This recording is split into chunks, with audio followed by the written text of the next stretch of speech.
All right, so just did a little test with this build, which is a 14.5 pin and weld. You'll hear the device ring in the test. It'll ring even louder with the primed cases go off. 14.5 pin and weld. Gas block is here. I don't know the length. And I don't know the gas port size offhand. I can look it up. I do, however, know that this is considered an H1 buffer based on the weight and the fact that it does have some wiggle in it. This is a full auto bolt cut group, and we are running a Una FR. So this is going to be a little test I've done with just primed cases. In this case, just okay, got a little bit of damage. I'm going to seat them all the way into the chamber. And I'm first going to check to make sure they all slip into the chamber. And then I'm going to drop the bolt on them while holding the trigger on an FRT so that the trigger gets pulled right as the bolt closes. And this will tell us if there's bolt bounce or not. I know you're saying it's not stripping the round out of the magazine. That would slow the bolt down even more.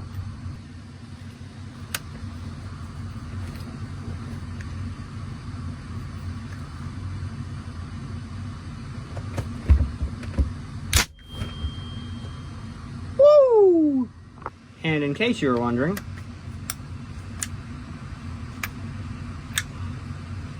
that case definitely fired. Good primer detonation, no bolt bounce. Here is a slow-mo shot of another test.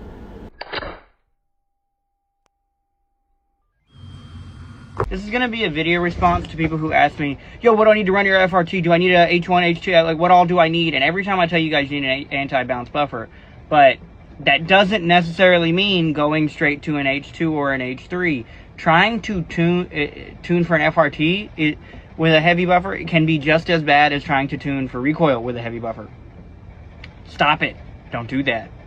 Stop going straight to the top. Buying weights and swapping them out yourself is a great way to tune your gun for reliability with an FRT. Keep in mind, you need to be going as light as you can for that bolt bounce. And in my experience, it will typically bounce less in colder weather, despite the fact that your ammo, and that's probably because your ammo is less hot and all that, right? You need to make sure that that bolt can still cycle at a good velocity, and the more weight you add back there, the worse, okay? Do not tune. There's a million people who have thought, oh man, I put a AR9 buffer in my AR10 and now it has no recoil. Yeah, the guys at fucking Armalite thought of that back in the day, and they decided not to do it for a very valuable reason. And as you can see here, with no case in the chamber, there is no bolt bounce with an H1 buffer. Wait, just one more quick point. Just because it did not bounce under these test examples with this specific test does not mean it never will.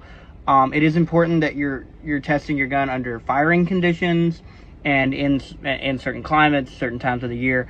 Just because your gun doesn't bolt bounce in April doesn't mean it will in May. You need to test these sorts of things. But this test that I kind of just impromptu figured out is a good way to start and to give yourself an understanding of how bolt bounce affects the FRT system.